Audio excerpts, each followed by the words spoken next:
Now, I will move on to the pH graph. Yeah, I know I went very fast yesterday. Yeah, but it's okay. Okay, it is understandable. We cannot go directly to lecture. Yeah, when we haven't learned something.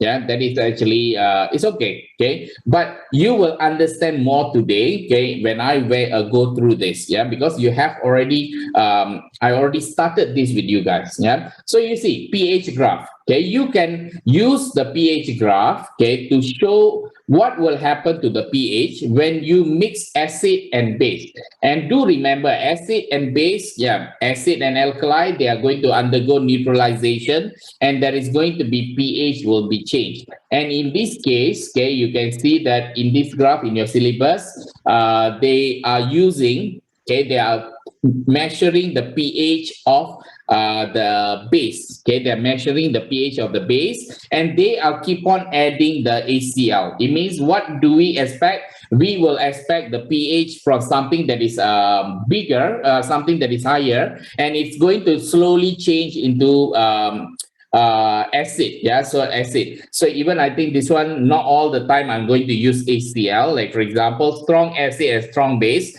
Let's say I give you one example. I'm using HCl and then NaOH. Yeah, and then the volume of HCl. Okay, so what will happen? Okay, you can see here, okay, I am going to use strong base, and I'm going to measure from strong base. Strong base, the pH will be roughly at 13. Yeah, you can memorize that. Okay, the pH is going to be roughly at 13. And what will happen? Okay, the pH, as the acid is being added, the pH is going to drop, something like that. Okay, as they keep on adding. And what will happen? Okay, at certain point, the pH will have a sharp fall, and that sharp fall is going to happen at this particular range, 11 to 3.5. You can memorize this. I think in the previous lesson, even in the textbook, they have used 10.5. It's okay. We can use 11. No problem. Easier to memorize. So 11. So roughly, let's say this is 11. And then up to 3.5, somewhere here, 3.5. Okay. What will happen? There is going to be a sudden drop. Okay, there's going to be a sudden drop. Okay, it shouldn't be straight like this, sudden drop. Okay, and then, okay, do remember it's a strong acid. Okay, it's a strong acid. Strong acid means the pH, okay, if you keep on adding, the pH will go on until maybe it's reaching 1 or something like that. Okay, now what we can do over here, based on this sharp fall, okay, if you look at the midpoint of this is going to be what we call as equivalence point. And what is equivalence point? The equivalence point is going to tell us that this is going to be, let's say for example, the equivalence point for strong acid and strong base is going to be at 7. And you can say that, okay, at this particular volume, okay, of this HCl, this is going to be, let's say for example, 20 cm cube, for example. 20 cm cube, okay, is going to be the exact amount of the acid required to completely, okay, to completely react with the OH minus from sodium hydroxide. That is the meaning. Okay, so that is what we call as equivalence point. So the equivalence point for strong acid and strong base, you memorize, is 7. Okay, it's 7. And the same thing will apply for the equivalence point for the weak acid and weak base. Okay, so I'll just put 7 over here. Okay, but there is no sharp fall whenever we are dealing with weak acid and weak base. Yeah, and I will just go through here. Okay, you see weak acid, weak base. Okay, example. Okay, maybe I'll give you example. Ethanoic acid is a weak acid. Okay, and then weak base is ammonia. Okay, and here I cannot use volume of HCl anymore because I'm going to use weak acid, right? So it's volume of CH3COOH. And you do remember just now I started with 13. Okay, it's a strong base. But now you see ammonia is a weak base. You start with 11. Okay, it's a weak base. Okay, you start at 11. And of course, they are going to drop. Okay, but we need to know where or what is going to be the sudden drop. Okay, the answer is there is no sudden drop. Okay, there is no sudden drop. So they will just come over here, maybe something like this. Then they go on, and then they will decrease. Okay, but do remember if you keep on adding this acid, they are not going to go at pH 1 because this is the weak acid. So they will just go maybe around this 4 or something like this, okay, somewhere there. Okay, so this is going to be the graph, okay, for weak acid and weak base. Yeah, so the sharp fall, there's none. Okay, so if you use this concept, okay, if I want to sketch the graph, let's say I'm dealing with strong acid, so HCl, okay, with a weak base, maybe ammonia. Okay, do remember I'm measuring the pH, okay, from the base itself. So you see the weak base, okay, I'm not going to start with 13, I'm going to start with 11 because why? Ammonia is a weak base. So I'm supposed to go down, okay, but I do not know where is going to be the sharp fall. Yeah, this one, the sharp fall will come from, okay, 7.5 to 3.5. How do I know this? Okay, you just need to memorize. If it is going to be 11 to 3.5, okay, whenever you're dealing with strong acid, weak base, okay, just remember like this. If you have 11 all the way to 3.5, if you are dealing with strong acid, okay, it means strong acid will be more towards 3.5. So just take something from the middle of 11 to 3.5. What is the middle of 11? The middle of 11 is going to be somewhere at 7. Yeah. So that's why the sharp fall will happen at 7.5 to 3.5. So where it will go, so somewhere here, okay, somewhere here, there will be sudden drop, okay, all the way to 3.5 around here. Then there is going to be, they will continue to go until 1. Okay, why? You can see it's a strong acid. Okay, so the graph will look like this.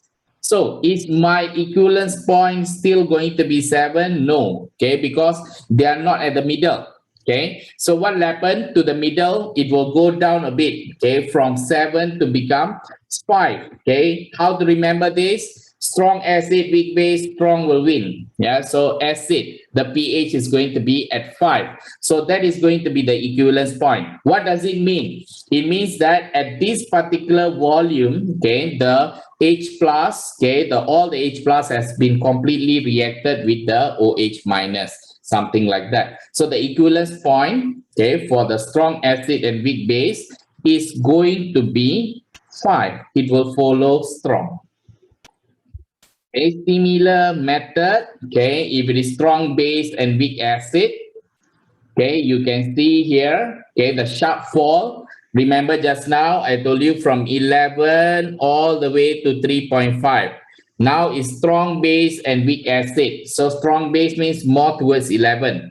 So take half of it from somewhere here to here. So somewhere 7 to 11. Okay, so the equivalence point is going to be the sharp fall, okay, will be 11 to 7.5, okay, the drop. So if I want to sketch the graph, you see it's a strong base. If it is strong base, you start with 13 and it's supposed to go down. And then what is the sharp fall? I told you it will be from 11 to 7, something like that. So you see 7.5. So maybe at 11, okay, sharp fall all the way to 7. And then they come over here, okay? And then it's a weak acid. They will not go all the way down to 1, okay? So if you keep on adding, they will just come until maybe until 4, something like that, yeah? So here, okay, earlier, okay, we know the equivalence point, strong acid and strong base, the equivalence point is 7. But now, because strong base and weak acid, strong base wins. Yeah. So it's going to be, the equivalence point is going to be at here, which is going to be at 9. Okay. So it means that, okay, it just simply tells us that at this particular concentrate, at this particular volume, yeah, all the H plus, okay, has been already reacted with the OH minus. Okay, that's the meaning. Yeah, that's the meaning. So you have the equivalence point now. Strong base and weak acid, strong base wins. So it's going to be 9. Okay, so this is how you get this graphs, how you sketch the graph. And okay, and we have learned about how to use, okay, the indicator.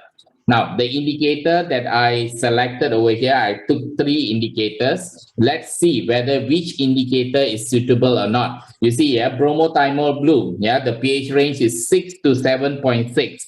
Yeah, so Audrey, can you tell me, can we use bromothymol blue? 6 to 7.6. 6 is here, 7.6 is over here. Can we use? As long, okay, I'll give you a clue over here. As long the indicator range is within the sharp drop, okay, you can use them. Yeah, you can use them. So Audrey, can you use them? Yeah. Yeah, can. Now, phenolphthalein. Yeah, Jackson, can you use phenolphthalein for this case? 8.2 all the way to 10, maybe somewhere here. Can we use? Yeah. Yes. Do remember, okay, your indicator is not a very accurate representation of equivalence point, but it will just show you the color change. So you do not need to make sure that your equivalence point must be in between of the indicator. No need.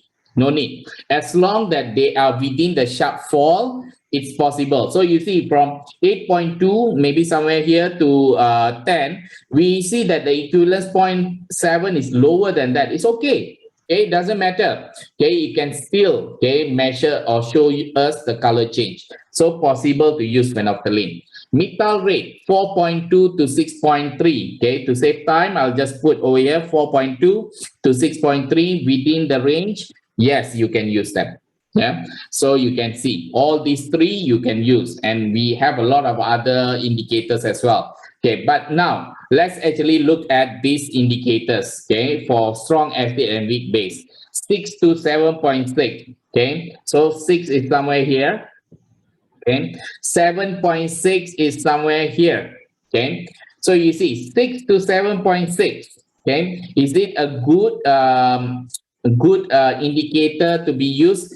If you ask me, okay, because the sharp drop is 7.5 only. Okay, so still, okay, it still falls within the range. A small part over here, still possible. Okay, but not a very good indicator. Okay, not a very good indicator. But if I have 8.2 to 10, you see, this is 8 all the way to 10. They are not at the sharp drop. Okay, so you can never use phenolphthalein for this case. Okay, you will not see color change. And then for 4.2 to 6.3, okay, 4.2 maybe from here to here, 6.3, yeah, you can use. Okay, this is how you identify. And then here, okay, if you use bromothymol blue, 6 to 7.6, 6 maybe somewhere here, 7.6, still possible, but not really good one. Okay, still possible, not really a good one. Phenolphthalein 8.2 to 10. Okay, 8 will be somewhere here, 10 should be somewhere here within the range. Yeah, can use. 4.2 to 6.3, 4.2 to 6.3. They are not at the sharp drop. Okay, they are not at the sharp drop, so therefore cannot use.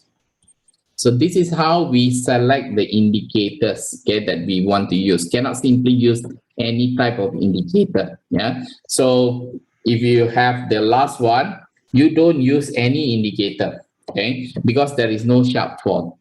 Okay, there is no sharp fall. You can never get, okay, the endpoint. Okay, what is endpoint? So I'll just tell you what is endpoint and equivalence point. There are two main different.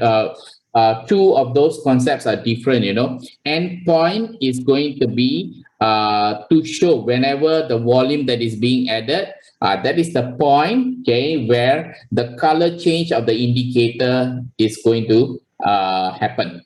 Okay, so when you do your titration, sometimes, you know, some people do the titration, maybe I additionally 1 drop or 3 drop extra or something. Is it fine? The answer is still fine, because it's not accurate. Okay, because we are using indicator. Okay, it's not that accurate. But if you want to have an accurate value, yeah, then we have to use pH meter. then we can actually get an accurate value of equivalence point. So it means end point is the point where there is a color change of the indicator. It's quite close to each other, yeah, equivalence point and end point, yeah. Equivalence point is going to be the exact volume, okay, exact point where H plus and OH minus has been reacted. That is going to be different. And this is going to be indicator. Why indicator is preferred? Because indicator is faster. Even though it's not accurate, that the accuracy is still fine, okay, it's still fine. It's cheaper. Okay, if you are using pH meter, it's expensive. It's going to take a long time because you need to do calibration. Okay, every single time when we use. Okay, we never use pH meter in school. Okay, but if you want to find out more, you can just go through YouTube and so on. Yeah, that is what I wanted to teach you today. Yeah, so I'll stop my screen sharing.